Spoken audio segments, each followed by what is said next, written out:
Nancy और साहिल, जिनकी उम्र सिर्फ 17 और 18 साल ही थी, दोनों लिव इन रिलेशनशिप में रहना शुरू कर देते हैं।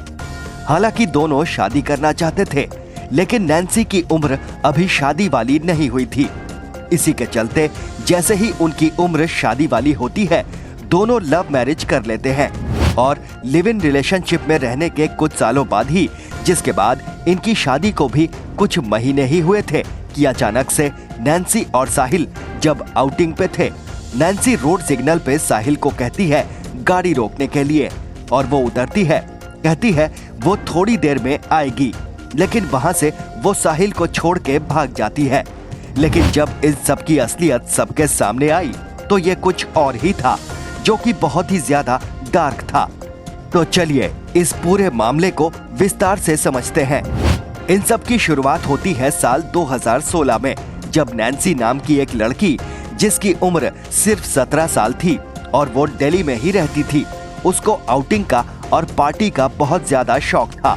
इसी के चलते जब भी किसी भी दोस्त का बर्थडे होता था, वो सबसे पहले इंसान होती थी जो इस बर्थडे पार्टी में जाने वाली है। इसी तरह से धीरे धीरे समय बीत रहा था, लेकिन 2016 में जब नैन्सी के एक फ्रेंड का बर्थडे आता है और वो अपनी पार्टी में बहुत सारे फ्रेंड्स को बुलाता है, इसी ड्यूरिंग इस पार्टी में साहिल नाम का एक लड़का भी आया हुआ था। साहिल की उम्र थी 18 साल। इस पार्टी के दौरान और यूजुअली जब यंगस्टर की इस एज में पार्टीज होती है तो बहुत सारे रिलेशनशिप बनते हैं और बहुत सारे रिलेशनशिप टूटते भी हैं। यहाँ पे भी कुछ ऐसा ही होने वाला था।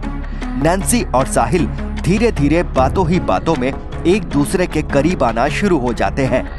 देखते ही देखते वो एक दूसरे के साथ हुकअप्स भी शुरू कर देते हैं, जिसके बाद दोनों को जब एक दूसरे की कंपनी बहुत पसंद आती है, वो दोनों एक रिलेशनशिप में आने का प्लान करते हैं। और इस रिलेशनशिप में आते ही नैन्सी और साहिल एक दूसरे के साथ लिव इन में रहना शुरू कर देते हैं। दिल्ली के सुभाष नगर में ही इन सब के दौरान दोनों एक दूसरे के साथ कंपैटिबिलिटी चेक कर रहे थे। जब वो श्योर हो जाते हैं कि वो शादी करने लायक हैं, तब दोनों बालिग भी हो जाते हैं। तो उसी के बाद दोनों अपने पेरेंट्स से बातचीत करना शुरू कर देते हैं शादी करने के लिए। लेकिन जो साहिल की फैमिली थी, वो शादी करवाना ही नहीं चाहती थी। देखते ही देखते थोड़ा वक्त बीतता है। लगभग 3 साल इनको इस लिव इन रिलेशनशिप में रहते हुए हो गए थे, जिसके बाद ये दोनों 2019 के फरवरी और मार्च अंत में प्लान करते हैं शादी कर लेने का, घर वालों की मर्जी के खिलाफ जाके। और यही वो दोनों करते भी हैं। दोनों एक मंदिर में जाके ऑफिशियली शादी कर लेते हैं, जिसकी सर्टिफिकेशन वगैरह सब कुछ उनके पास अवेलेबल थी। और वो ये सब कुछ अपने घर वालों को भी बता देते हैं, क्योंकि साहिल अपने पेरेंट्स का लाडला बेटा था। इसी के चलते उसकी फैमिली उसके इन बातों पे अग्री हो जाती है। वैसे उनका जो कारण था, जिस इजहार से वो नहीं मान रहे थे, वो एक बहुत पुख्ता कारण था उनके अकॉर्डिंग, जो मैं आपको थोड़ा आगे बताने ही वाला हूँ। खैर, इसके बाद दोनों को घर बुलाया जाता है और 7 मार्च को दोनों की शादी एक गुरुद्वारे में करवा दी जाती है।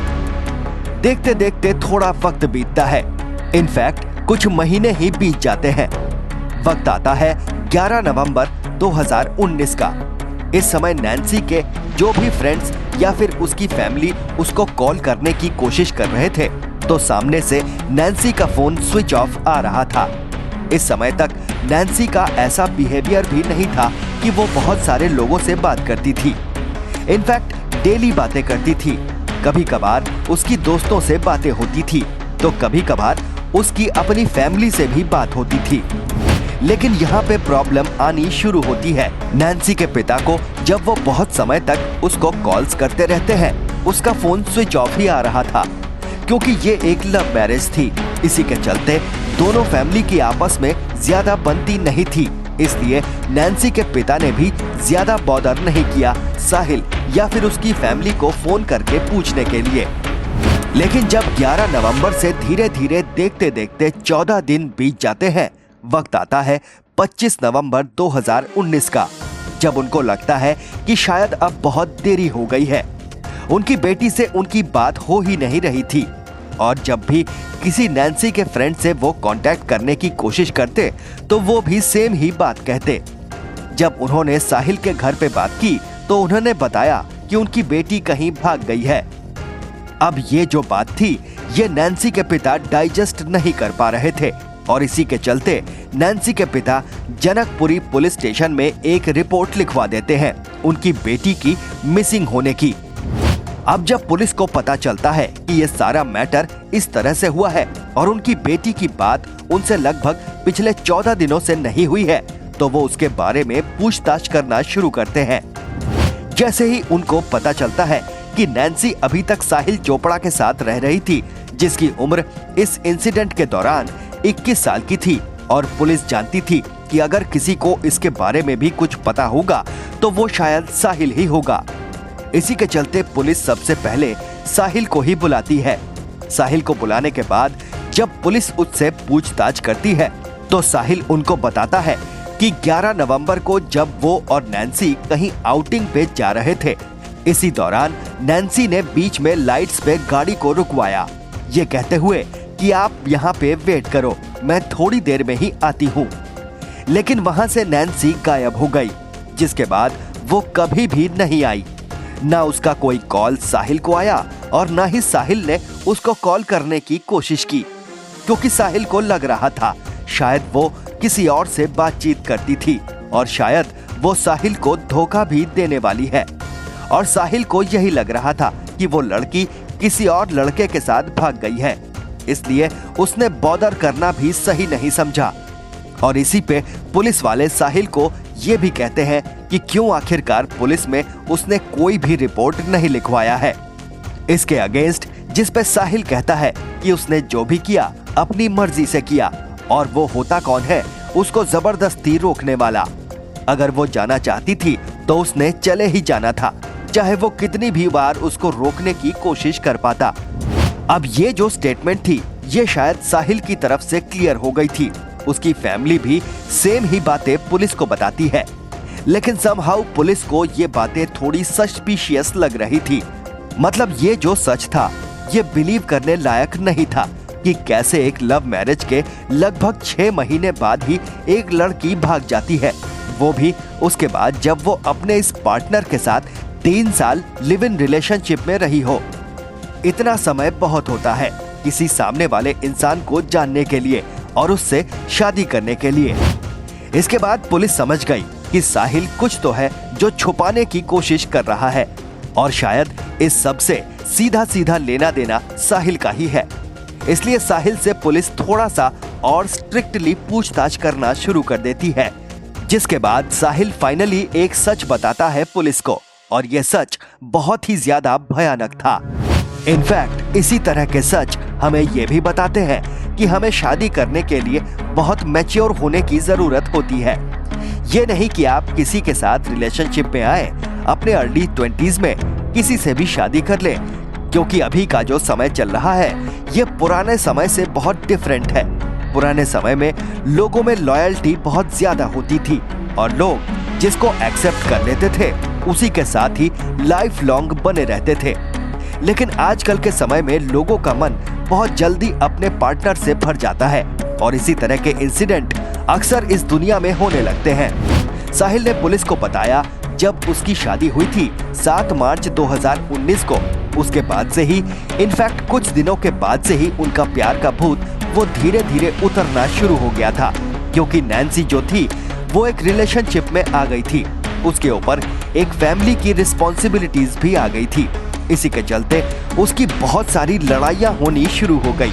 इनफैक्ट साहिल के पिता ने भी ये क्लेम किया कि जो नैन्सी थी उसको हर तरह के नशे करने की आदत थी, वो किसी भी दिन नशे के बिना नहीं रह पाती थी। उनके बेटे को वो हमेशा क्लब्स में लेके जाती थी। इसके अलावा डेली उनके बेटे का ऑलमोस्ट 15 से 18 हजार वो खर्च भी करवाती थी। इसी के चलते जो साहिल था वो बहुत ही ज्यादा डिप्रेस्ड हो गया था। इनफैक्ट साहिल की मां ने यह भी क्लेम किया कि नैन्सी इस शादी के बाद भी बहुत सारे लड़कों के साथ उस तरह की चैटिंग करती थी जिस तरह की चैटिंग किसी भी हाउसवाइफ को करने नहीं चाहिए, जो कि बहुत ज्यादा बुरा था। और इसी के चलते साहिल को बहुत ही ज्यादा बुरा लगता था नैन्सी के साथ रहना, और वो ये भी सोचता था कि शायद नैन्सी उसको सीधा सीधा चीट भी कर रही थी। जब ये लड़ाई झगड़े बहुत ज्यादा बढ़ जाते हैं, कुछ ही महीनों के बाद साहिल प्लान कर लेता है सेपरेट होने का। लेकिन अब नैन्सी जानती थी कि ये वो समय नहीं था कि वो सेपरेट हो जाएं, क्योंकि शायद जैसा साहिल के पिता ने क्लेम किया कि नैन्सी इससे पहले एक क्लब डांसर थी, वो एक क्लब में डांस करती थी, और शायद उसी वजह से उसको इतनी फ्रीडम थी कि वो 16-17 साल की उम्र में अपने दोस्तों की बर्थडे पार्टीज में जाती थी। एक लिव इन में रहना उसके लिए 17 साल की होने के बावजूद बहुत ही ज्यादा इजी था। खैर, ये आर्ग्यूमेंट्स इस तरह से चलते रहते हैं। कुछ समय और बीतता है। दिन आता है 10 नवंबर 2019, जब साहिल और नैन्सी की आर्ग्यूमेंट हो जाती है एक बने हुए खाने को लेके। ये आर्ग्यूमेंट इतनी ज्यादा बढ़ जाती है कि साहिल का गुस्सा बहुत ज्यादा ट्रिगर्ड हो जाता है। ऐसा माना भी जाता है कि जब आपको किसी इंसान से नफरत हो जाती है, जब कोई इंसान आपको बुरा लगने लगता है, उसकी छोटी से छोटी गलती भी सामने वाले इंसान को बहुत बड़ी दिखती है। और शायद जो गुस्सा धीरे धीरे उनके दिल में बढ़ रहा होता है, वो छोटी सी गलती भी उस गुस्से को बहुत बढ़ा सकती है, जिसकी वजह से इंसान कुछ ऐसा कर देता है जो शायद वो अपने होशो हवास में ना करे।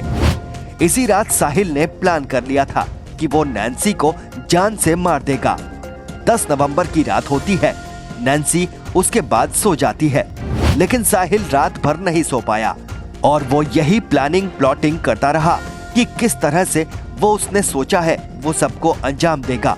इसी के चलते अगले ही दिन यानी 11 नवंबर को ही साहिल नैन्सी को मनाता है, एक आउटिंग का प्लान बनाता है, और ये कहते हुए कि सब नॉर्मल करते हैं। इसी दौरान साहिल अपने एक कजन को भी इंक्लूड कर लेता है और अपने एक दोस्त को भी इंक्लूड कर लेता है।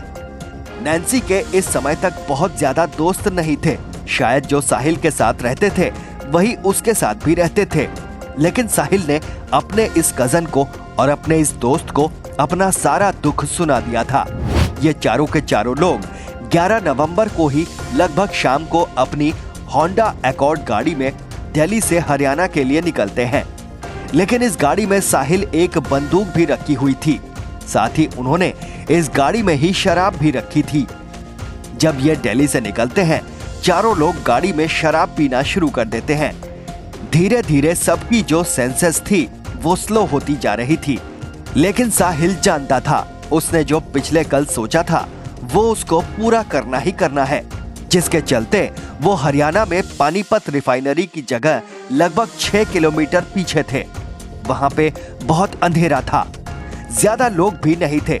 इसी के चलते वो गाड़ी रोकते हैं और चारों के चारों लोग बाहर निकल आते हैं और नैन्सी को ये बताते हैं कि वो मिलके यहाँ पे थोड़ा सा एंजॉय करेंगे, डांस करेंगे।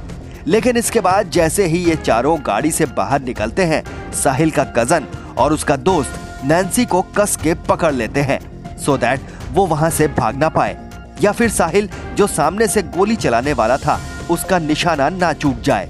इसी के चलते साहिल देखते ही देखते अपनी होंडा अकॉर्ड गाड़ी से बंदूक निकालता है और सामने नैन्सी को गोलियां मार देता है।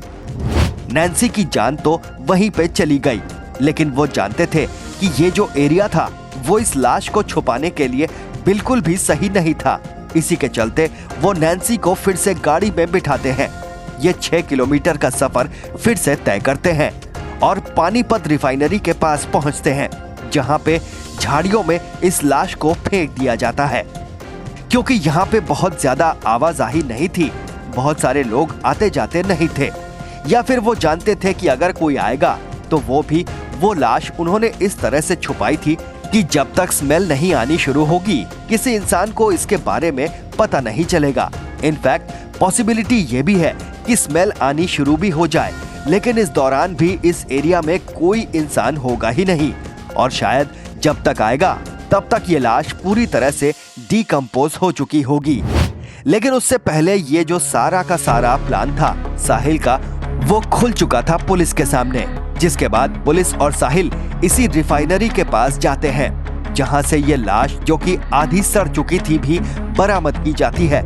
जिसके बाद पुलिस वापस साहिल के घर पहुंचती है।